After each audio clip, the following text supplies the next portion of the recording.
16 дугаар бүлэг. Миний дүү гоц ухаантан байх ёстой. Ян цайдэ дүүгээ ямар хинхрэж хайрсгийг гүү минивэ бэлхнэ мэднэ. Янгийн гэр бүлд Ян цайдэгийн Ян чэнд зориулсан энэ их хайрыг мэдгүй хүн үгүй. Ян чиний биед өчүүхэн шадбаахаа гахад л түүний зүрх зүсэгдэг шиг болдог. Ян чин багасаас их чихээ хамгаалалтаар өсчээ. Ян хэнийг жишээ болгон авч үзвэл тэр Ян чинийг зөвхөн үг хэлээр дайжингаж асхимын урлагаар сүрсэлдэж зүрхэлдэг. Хэрв тэр Ян чиний ганц хэрхэг үсэнд гар хүрвэл Ян цайдэ түүний бүх гэр бүлтэй үзэлцэх байсан биз? Тэр байтугай Ян цайдэгаас хавьгүй хүчрэхэг Ян хэний эцэг хүртэл түүнийг үдэж зүрхэлдэггүй байлаа. Учир нь тэр уурсан үедээ хэнийг зогсоож дийлэмгүй аюултай нэгэн билээ. Товчхондоо боос хин нэгэн түүний дүүд гар хүрвэл тэр эсвэл амиа өгнө, эсвэл нөгөө хүнийхээ амир солино. Уурсан Ян цайдэг 9 шарж зогсоож дийлэхгүй. Ийм ирэмгий өөрийг нь гисэн хазуун сэтгэхтэй эгчтэй байх нь Ян чиний хувьд сайн эсвэл муугийн алин болохыг гүү минивэ хэлж мэдэхгүй байлаа. Харин Ян чин гадаад ертөнцид юу болж байгааг огт анзааралгүй, бүх анхаарлаа аглаг бясалгалдаа зориулж байв. Тэрээр аль хэдийн татгалцсны үрлээ найруулан ууж, бие махбодоо чирэгжүүлэн хүчээ нэгтгэх үйл явцдаа оржээ. Түүний тулааны урлаг асхам асхмаар агсаар байв. Ян чиний хувьд татгалцлын үрлэг найруулах нь маш амархан ажил. Шаардлагатай түүхий эдэнж байвал тэр үрлийг амжилттай даргаж авч чадна. Харамсалтай нь галт улаан жимс ердөө ганцхан байв. Хэрв илүү олон үрэл найруулж чадсан бол үйлчлэл нь баг зэрэг суларсан ч бие чирэгжүүлэх түвшний 3 дугаар шатанд хүрэх нь түүнд асуудал биш байлаа. Гисэн хэдий ч ганцхан таталцлын үрэгч Ян чинд 1-р шатыг даван 3-р шатны босгонд тусахад хангалттай тус болно. Цаг орчмын дараа Ян чиний царайны өнгө хэвийн болж гинт нүдэ нээхэд түүний ки энерги өмнөхөөсөө эрс өөрчлөгдсөн байлаа. Үрэлний хүчээр тэрээр 1-р шатнаас бие чирэгжүүлэх түвшний 2 дугаар шат руу төвөггүй шилжжээ. Одоо түүнд 500 гаруй жингийн хүч амтагдж байв. Бие чирэгжүүлэх 1-р шат 100 жингийн хүчтэй бол 2 дугаар шат 400 жингийн хүчтэй. Үүнээс цааш шат ахих бүрд хүч 300 жингээр нэмэгдэнэ. Ян чин одоо 2 дугаар шатны дунд сүүл үедээ ирсэн бөгөөд 700 жингийн босхийг давж чадвал 3 дугаар шатанд орно. Өмнө хизээж биеэрээ ийм их хүчийг мэдэрч байсангүй хэмээн Ян чин дотроо санаа алдан үгүйлв. Өмнөх төрөлдөө тэр ердийнх нэг хүн байсан. 100 жингийн хүчж түүнд хэцүү байсан атар одоогийн 500 жин гэдэг.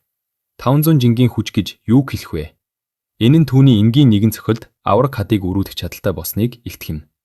Ян чин аманда үрэл найруулах материал хязгаарлагдмал байгаад харамсаж байна. Одоогоор ердөө 2 дугаар шатанд л хүрч чадлаа.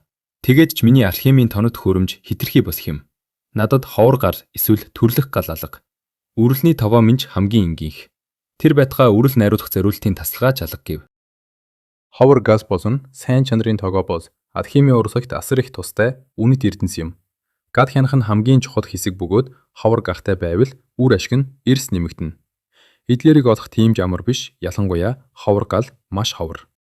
Өмнөх төрөлдөө Ян чин Тайвань артан гал хэмээх галыг асар их үнээр олж авч байсан билээ. Энэ насандаа тийм галтай дахин учрах болов. Дээд зэрэглэлийн алхимчид ховор гал зайшгүй шаардлагатай бөгөөд энэ нь тэдний хэрэгэн зэргийн бэлэгдэл болдог. Эдгээр зүйлс алхимч хүнд заавал байх ёстой. Харамсалтай нь богино хугацаанд олж авах боломжгүй. Үрэл найруулах явцыг хөнгөвчилж үр дүнтэй болгохын тулд Ян ахлагчийн тасалгааг л ашиглахаас хэмээн Ян чин өөрөө ирэхгүй инээмсэглэв. Түүний чадвараар бол таталцсны үрэл найруулах магадлал 100% байна. Гэхдээ зориултын тасалгаа нь үйл явцыг хавьгүй хөнгөвчлөх давуу талтай билээ.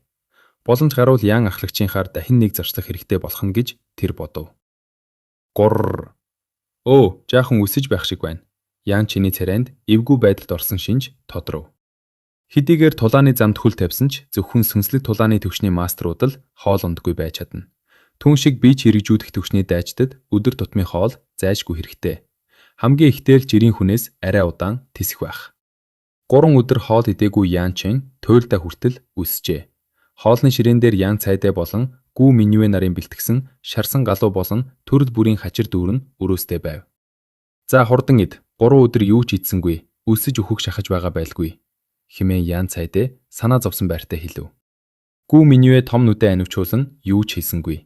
Гэвч тэрч бас Ян цайдаатай ижил зүйл бодож байлаа. Дүүгээ өрөөнөөсөө гаралгүй 3 хонхыг харахтаа тэд маш их түгшиж байв. Ян чин өмнө хизээч ингэж шаргуу хичээж байсангүй. Ян чин шарсан галуу руу нэг, ивч болон гүү минивэ рүү нэг харав. Сэтгэлийн гүнд нь нэгэн дусаахан мэдрэмж төрж тэрээр дотроо санаа ардлаа. Тэр өөрөө гайгүй харагдаж байсан ч Ян цайдаа яв. Игчээхэн дайшинз хин нэгэнтэй тулалдсан мэт хэртэж хормойн урагджээ. Харин Гүү Минюегийн хувьд Ян Чэний мэдхээр хувцас маш ховор сольдог. Ян Чэн өмнөх төрөлдөө олон бүсгүйчүүдтэй уулзаж байсан. Бүсгүй хүмүүр гоо сайханд дуртай байдаг шүү дээ. Хин сайхан хувцасхийг хүсэхгүй байх вэ? Гэтэл Ян Цайдэ Гүү Минюе хоёр гоо сайханд дургүй гэж үү? Үгүй ээ. Тэд хамгийн сайн бүхнийг түүнд үлдээж өөрсдөө зүдэрч байгаа нь. Үүнийг ажигласан Ян Чэн нударгаа зангидан дотроо хатуу шийдэв. Хэрв дэрэгдэх эмэгтэйчүүдээ сайн сайхан амьдруулж чадахгүй бол дахин төрсний хэрэг юу гэлээ. Энэ үед Ян Цайдэ болгоомжтой дуугаар "Чэн, их чинь чамд нэг зүйл хэлэх гэсэн юм" гэв. "Юу гэлээ?" Ян Чэн санархан асуулаа. "Чи тулааны урлагаар хичээллэхээ болчих болохгүй юу? 3 өдөр агдал бясалгал хийлээгээд царай чин зүс алдчихаж" хэмээн Ян Цайдэ харуулсан хэлв. Ян Чэн санаа алдан "Игчээ, та намайг тулааны замаар битгий яв гэж байнга зүгдэх юм. Гэхдээ та өөрөө ч бас энэ замаар алхамаар бэрхшээл туулж ирээ биздээ" гэлээ. Ян Цайдэ толгоос игсрэн "Хонгор минь, бид хоёр өөр. Би багасаад хичээллэж ихэлсэн. Тулааны урлагт цөөр бэлтгэл маш чухал. Чи одоо ийм насанд хүрчихсэн хойноо эхэлбэл үеийнхнээ гүйцэд маш хэцүү байх болно" гэж хичээнгүүлэн тайлбарлав. Ян Чэн мушиж "Игчээ, тэр ч бас баталгаатай биш шүү" гэв. "Юу нь баталгаатай биш" гэж Ян Цайдэ нүдээ гайхан анивчуулав. Үнэн дээр энэ 3 хоногийн бясалгалын үр дүн надад гараад байна гэж Ян Чэн инээмсэглэн хэллээ. Ян Цайдэ ирэмгий боловч муухаг нэгэн биш. Үүнийг сонсоод тэрээр "Ердөө 3 хоногт ямар нэг амжилтанд хүрч чадна гэж үү?" хэмээн асуув. Тулаанч хүний хувьд сөөр тавих нь амин чухал байдаг. 4-5 настайгаасаа бэлтгэл хийж эхэлсэн хүүхдүүд бие чирэгжүүлэх төвчний 1-р шатанд орох гэж олон жилийг зохицуулдаг. Хэрв 2-р шатанд хүрвэл тэднийг гоц ухаантан гэж үздэг билээ. Сүүлийн шатууд бүр ч хэцүү. Ерөнхийдөө 9-р шатанд хүрэхэд 40 дээг 50 нас хүрдэг. Харин сүнслэг тулааны төвшөнд хүрэх хэсэг нь аз загшаан, хог тавилангаас хамаардаг. Янгийн гэр бүлд тийм хүн цөөхөн байдаг нь үүний баталгаа юм. Бие чирэгжүүлэх төвшин сүнслэг төвшин шиг ховор биш ч бага наснаас эхэлсэн бат бөхсөөр алхам алхмын ахиц хэрэгтэй байдаг. Дүүгээ энэ 3 хоногт юунд хүрсэн байж болохыг Ян Цайдэ огт төсөөрч чадахгүй байлаа. Ян Чэн зөөлөн инээмсэглэж "Игчээ Минюе, надтай хамт хашаа руу гараарай" гэд алхаж эхлэв. Хашаанд янз бүрийн жинтэй чулуунууд өрөөстэй байх бөгөөд тэдгээрийг тулаанчид бэлтгэлийн чулуу гэж нэрлэдэг. Энэ нь бие чирэгжүүлэх төвчний хүчийг сорих гол арга юм. Хэрэг 300 жингийн чулуу өргөж чадвал 1-р шатны оргилд хүрч 2-р шатны босгонд ирснийг игтгэн. Янгийн гэр бүлийн 90 цент хүрэх ёслолч энэ чулуугаар залуу үеийнхээ хүчийг сордог. Ян хин шиг гоц авьяаснууд өдөр бүрийд өөрийгөө сордог байв. Янгийн гэр бүлийн гоц авьяаслаг эмэгтэй тулаанч болох Ян Цайдгийн хашаанд ч бас эдгээр чулуунууд байлаа. 50 жингээс 1500 жинг хүртэлх жинтэй чулуунууд игнэн байв. Ян Чэн хашааны голд гарч зогсоод "Игчээ, би одоогийн хүчээ энэ чулуугаар сорио. Та зүгээр л харж бай" гэв. Ян Цайдэ санаа зовсон байртай. "Хонгор минь, өөрийгөө хит их хүчиж болохгүй шүү. Эхлээд 50 жингийн чулуунаас эхэл. Тулааны урлаг гэдэг баг-багаар ахих ёстой зүйл" гэж үгсээр байв.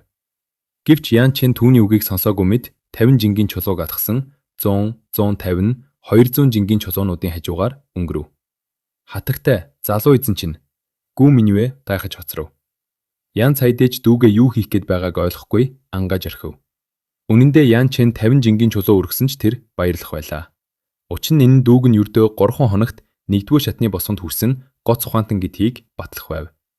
Гэвч дүүн 50 жингийн чулуу руу харсан ч үгүй. Юу болоод байна вэ? Ян Чэн эцэст нь 500 жингийн чулууны дэргэд ирж зогсов. Тэр бусад шиг гараа үрж бэлтгэл базаасангүй. Зүгээр л алгаа нэг тогшоод аврах чулууг тэврэн авч "Хөөх" хэмээн хаширлаа. Агшин зуурт 500 жингийн чулуу ямар ч жингүү мэд Ян Чэний толгой дээр өргөгдөв. Дараагийн мөчид тэр аврах чулууг газар нүргэлтэл шидлээ. 500 жинг төвгүй өргөж чадлаа. Үүнийг харсан Гүү Минюе нүд нь орой дээрээ гарч амаа ангайн. "Хатагтай, та андуураад 50 жингийн чулууг 500 жингийнхтэй сольж тавьчихаагүйз" гэж асуув. "Үгүй ээ, солиогүй. Ян Цайдэ чулуу газар унах чимээнээс л энэ бол 50 жингийн чулуу биш гэдлийг мэдэж байлаа." Түүний нүдэнд Гүү Минюегээс дутхааргүй гайхшрал тодорчээ. Гүү Минюе балмагцсан байдалтай. Тэгвэл залуу эзэн, тэр яаж ингэж чадваа гэхэд Ян Цайдэ хэсэг зур хэлгүй мэд зогсноо шүлсээ залган. "Миний дүү, магадгүй өмнөхөр гоц ухаантан байх" хэмээн шивнэв.